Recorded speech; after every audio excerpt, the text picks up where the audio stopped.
سلام. چگونه با وای فای دیگران بدون رمز بدون برنامه وصل بشیم و ازش استفاده کنیم؟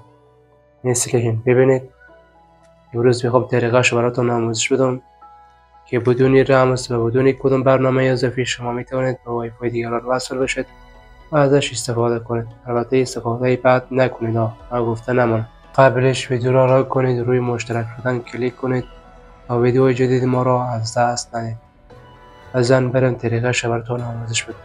اما گفته نمونه این طریقه که امروز براتون با آموزش گرفتم از طریق خود گوشی است، یعنی از طریق لپتاپ، از طریق کامپیوتر نیست. پس بزن بره. خب دوست عزیز، چنانچه براتون گفتم که با دو طریق میتونیم با وای فای دیگران وصل بشیم که طریقه دوم از طریقه اول کده مهمتره، یعنی طریقه آخر خیلی راحت میتونیم وصل بشیم. حالا من طریقه اولش براتون آموزش میدم، بعد میریم سراغ طریقه دوم. حالا تنظیمات گوشتان را باز میکنید. وقتی باز کردید حالا اینجا وای فای، روی وای فای کلیک میکنید. حالا دوباره روی کلیک میکنید، ببینید اینجا بارکد آمد.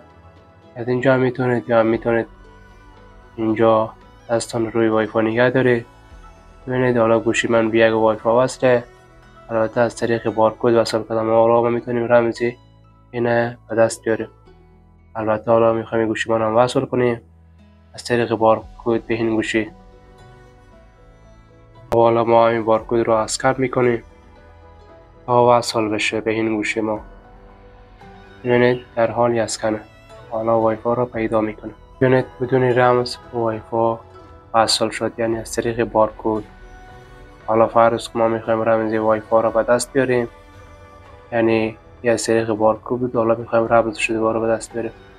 بخاطر این کار فقط کافیه از همین یک اسکرین شات بگیرید. ببینید من گرفتم. ببینید برای کسایی است که وقتی که از طریق بارکد وصلن میتونن رمزی وای فای را به دست بیارن یا برای دوستاشو بدن و بالاخره اگر دوباره قطع شدن میتونن وصل بشن دوباره. حالا ما اسکرین شات گرفتیم، برمیگردیم از اینجا.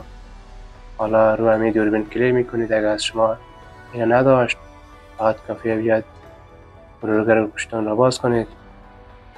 حالا ببینید این بالای دوربین داره، روی کلیک میکنید. حالا همین اسکرین شات گرفتیم اینجا اضافه میکنید. حالا ببینید اینجا رمزی وای فای رو برای ما پیدا کرد. واژه ببینید آخرش 75 چند عدد چم انگلیسیه. حالا شما میتونید این را کپی کنید، دستان را روش نگه میدارید. اینجا ببینید کپی، روی کلیک میکنید. حالا کلا از اینجا برمیگردید. حالا من روی وای فای کلیک میکنم. حالا میخوام وای فای را کلا یک بار قطع کنم. اینجا فراموش کردن شبکه روی کلیک میکنم، تایید. حالا ببینید کلا از گوشی من قطع شد، دوباره روش کلیک میکنم. حالا همین رمزی وای فای که کپی کردم اینجا اضافه میکنم. حالا دوباره تایید میزنم، اتصال. حالا ببینید که گوشی ما وصل شد. ببینید به همین راحتی وصل شد. حالا دوباره میتونیم از طریق بارکد دوستمان را وصل کنیم.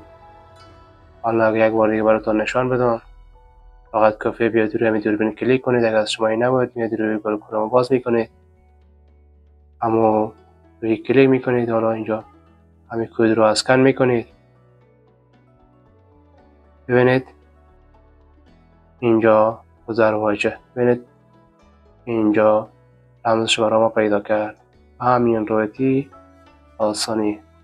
خب دوستای عزیز، این ویدیو امروزی ما امیدوارم که از این ویدیو خوشتان آمده باشه. بازم اگر کدام سوال یا پیامی داشتید میتونید بنویسید، من دربارش ویدیو میکنم براتون به اشتراک میذارم. خدا نگهدار.